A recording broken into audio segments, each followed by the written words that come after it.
ભાગોમાં આજથી વરસાદની શરૂઆત થઈ જવાની શક્યતા રહે છે. અમદાવાદ ગાંધીનગરના ભાગોમાં પણ આજે વરસાદ પડવાની શક્યતા રહે છે.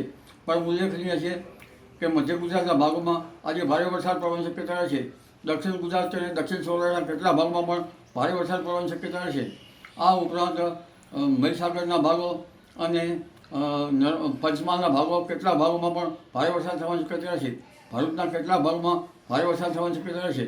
ઉત્તર ગુજરાતના કેટલાક ભાગો, મધ્ય ગુજરાત ઉપરાંત પૂર્વ ગુજરાત અને સાબરકાંઠાના અને કચ્છના કેટલાક ભાગમાં વરસાદ થવાની શક્યતા છે. કોઈ ભાગમાં ભારે વરસાદ થવાની શક્યતા છે. ઉત્તર સૌરાષ્ટ્રના ભાગો પર વરસાદ થવાની શક્યતા છે. પશ્ચિમ સૌરાષ્ટ્રના ભાગો પર વરસાદ થવાની શક્યતા છે. જામનગરના કેટલાક ભાગોમાં વરસાદ ઝાપટા પડવાની શક્યતા છે. એટલે આ વરસાદ હજુ ઘણા ભાગમાં ભારે વરસાદ થશે અને તારીખ 15 સુધીમાં સૌરાષ્ટ્રના ઘણા ભાગમાં ભારે વરસાદ થવાની શક્યતા રહે છે.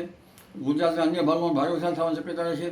આ ઉપરાંત 24 જુલાઈથી 30 જુલાઈમાં પણ રાજ્યના ઘણા ભાગોમાં વરસાદ થવાની શક્યતા રહે છે અને કેટલાક ભાગોમાં ભારે વરસાદ થવાની શક્યતા રહે છે.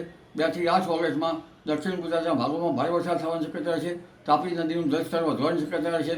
નર્મદા નદી 2 કાંઠે થવાની શક્યતા રહે છે. આ અરસામાં સાબરમતી નદીનું પણ આવરો આવવાની શક્યતા રહે છે. એટલે